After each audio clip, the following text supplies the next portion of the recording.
नमस्कार दोस्तों, स्वागत है आप सभी का एक बार फिर से सनातन ज्ञान में। आज का ये वीडियो बहुत ही खास है।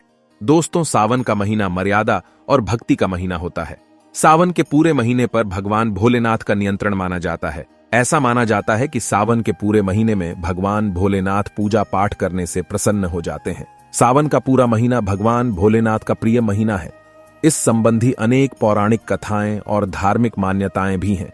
इसलिए जनसाधारण लोग किसी और महीने में संयम और नियम का पालन करें या ना करें, लेकिन सावन के महीने में संयम और नियमों का पालन जरूर करते हैं। तो आज का ये वीडियो बहुत ही सुंदर है, ज्ञानवर्धक जानकारी है। इस वीडियो को आप अपने फायदे के लिए पूरा जरूर देखें। दोस्तों, हम अपने चैनल में ज्यादा से ज्यादा प्रयास करते हैं, सरल से सरल और आसान उपाय बताते हैं, जानकारी बताते हैं, जिससे जनसाधारण लोग लाभ उठा सकें। सावन के महीने का विशेष महत्व कुछ इस प्रकार से है। सावन के महीने में समुद्र मंथन हुआ था। सावन के महीने में ही माता लक्ष्मी समुद्र मंथन से उत्पन्न हुई थीं और माता लक्ष्मी को धन की देवी का दर्जा प्राप्त भी सावन के महीने में ही हुआ था। सावन के महीने में भगवान भोलेनाथ भूलोक पर आ जाते हैं और भूलोक पर जिनके घर में यथावत शिवलिंग रखे गए होते हैं, उनके घर भगवान आंशिक रूप में जरूर आते हैं। इस मास में भगवान विष्णु योग निद्रा में चले जाते हैं, तो सृष्टि का संपूर्ण कार्यभार भगवान भोलेनाथ के ऊपर होता है। दोस्तों, आज हम बताएंगे किस वृक्ष पर बांधे हैं 2 जोड़ा हरी चूड़ी, जिससे आपकी हर इच्छा शीघ्र पूर्ण होगी। इस वृक्ष पर सावन के महीने में हरी चूड़ी बांधेंगे तो आपकी मनोकामना शीघ्र पूर्ण होगी ही होगी। आपका आने वाला समय भी सुगमता से गुजरेगा और आपके जीवन की सारी परेशानियां समाप्त हो जाएंगी। तो ये जानकारी बताने से पहले आपसे रिक्वेस्ट करते हैं कि वीडियो को लाइक जरूर करिएगा, दोस्तों को शेयर कर दीजिएगा, और अगर आपने अभी तक चैनल को सब्सक्राइब नहीं किया है तो चैनल को सब्सक्राइब करके बेलागंज जरूर बताइएगा। और अगर आप भी भगवान भोलेनाथ के सच्चे भक्त हैं तो कमेंट बॉक्स में लिखें AUM नमः शिवाय। दोस्तों, भगवान भोलेनाथ को ये 3 वृक्ष अत्यंत प्रिय हैं और इन वृक्षों की पूजा करने से शिव पूजा करने समान फल प्राप्त होता है। दोस्तों, इन वृक्षों के बारे में शास्त्रों में यह भी कहा जाता है कि मनुष्य जाति के कल्याण के लिए स्वयं भगवान भोलेनाथ और माता पार्वती इन वृक्षों के रूप में भूलोक पर अवतरित हुए थे, अर्थात उन्होंने भूलोक पर जन्म लिया था। पहले जानते हैं सावन में हरी चूड़ी का महत्व। दोस्तों, हरा रंग सौभाग्य और उल्लास का प्रतीक माना जाता है, जो मन को शीघ्र आनंदित करता है। हरा रंग प्रकृति का स्वरूप माना जाता है। माता पार्वती प्रकृति हैं और भगवान भोलेनाथ को पुरुष माना जाता है। सावन में भगवान शिव जी को चढ़ाए जाने वाले बेलपत्र, धतुरा, भांग और 2 हरे रंग के होते हैं। प्रकृति निर्माण करने वाले भगवान भोलेनाथ हरे रंग से अतिशीघ्र प्रसन्न होते हैं। सावन में जो महिलाएं हरे रंग की चूड़ी पहनती हैं, हरे वस्त्र धारण करती है, उसे अखंड सौभाग्य की प्राप्ति होती है। इसीलिए कहा जाता है कि जितनी भी माता बहनें हैं, उन्हें पूरे सावन के महीने में हरे रंग की चूड़ी जरूर पहननी चाहिए, हरे वस्त्र धारण करने चाहिए। सावन के महीने में जो माता बहनें भगवान भोलेनाथ की पूजा करती हैं, शिव पूजा करती हैं, ऐसी माता बहनों को हरे रंग का वस्त्र ही धारण करना चाहिए। कदापि लाल रंग के वस्त्र धारण नहीं करना चाहिए। माना जाता है कि लाल रंग के वस्त्र धारण करने से भगवान भोलेनाथ नाराज हो जाते हैं। तो दोस्तों, इस वृक्ष पर किसी भी सावन के सोमवार के दिन जरूर बांधें। हरी चूड़ी आपका दुर्भाग्य सौभाग्य में बदल जाएगा। कैसी भी परेशानी हो, आपकी गरीबी हो, कष्ट हो, कलह हो, तकलीफ हो, जीवन में चल रही सारी समस्याएं शीघ्र समाप्त हो जाएंगी। और केवल एक ही सोमवार के दिन अगर आप ये उपाय करते हैं, हरी चूड़ी इस वृक्ष पर बांधते हैं, तो आपकी जन्म जन्मांतर की गरीबी भी मिट जाएगी और शीघ्र आपके एक ही सोमवार के दिन उपाय करने से मनोकामना पूर्ण होगी। तो दोस्तों, वो कौन से वृक्ष हैं, आइए जानते हैं।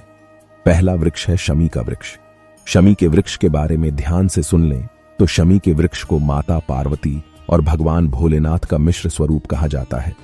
इसलिए दोस्तों, शमी के वृक्ष को उमा महेश्वर वृक्ष भी कहा जाता है। कई स्थानों पर शमी के वृक्ष को उमा महेश्वर वृक्ष भी कहा जाता है। पूरे सावन भर शमी के वृक्ष पर माता पार्वती और भगवान भोलेनाथ का वास माना जाता है। सावन के महीने में गोधूली बेला पर प्रदोष काल के समय, अर्थात जब दिन ना हो ना ही रात हो, यानी संध्या काल के समय, तो इस वृक्ष को संध्या काल के समय में, गोधूली बेला में या फिर प्रदोष काल में छूने से पाप, दोष, कष्ट और सारी परेशानियां समाप्त हो जाती हैं। केवल सावन के महीने में छूने मात्र से सावन के महीने में शमी वृक्ष की जड़ पर अगर कच्चा दूध डाला जाए तो भगवान भोलेनाथ शीघ्र प्रसन्न होते हैं और माता पार्वती का खूब सारा आशीर्वाद मिलता है। शमी वृक्ष का और धार्मिक महत्व क्या है? तो दोस्तों, प्रभु श्री राम ने लंका पर आक्रमण करने से पहले शमी वृक्ष की ही पूजा की थी। पांडवों ने अपने दिव्य हथियार भी शमी वृक्ष पर ही छुपा कर रखे थे।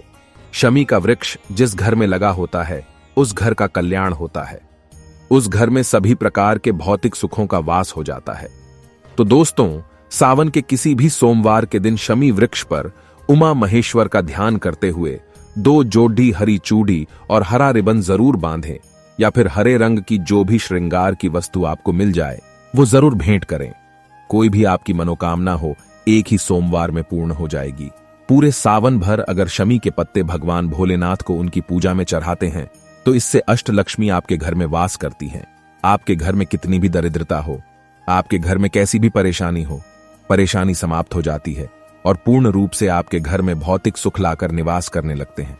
दूसरा वृक्ष है धतूरे का वृक्ष। धतूरे का वृक्ष भगवान भोलेनाथ के उग्र स्वरूप काल भैरव के आने से उत्पन्न हुआ है। मान्यता है कि शिवलिंग पर धतूरे का पत्ता, पुष्प या फल चढ़ाने से राहु, केतु और शनि के कुप्रभाव समाप्त हो जाते हैं।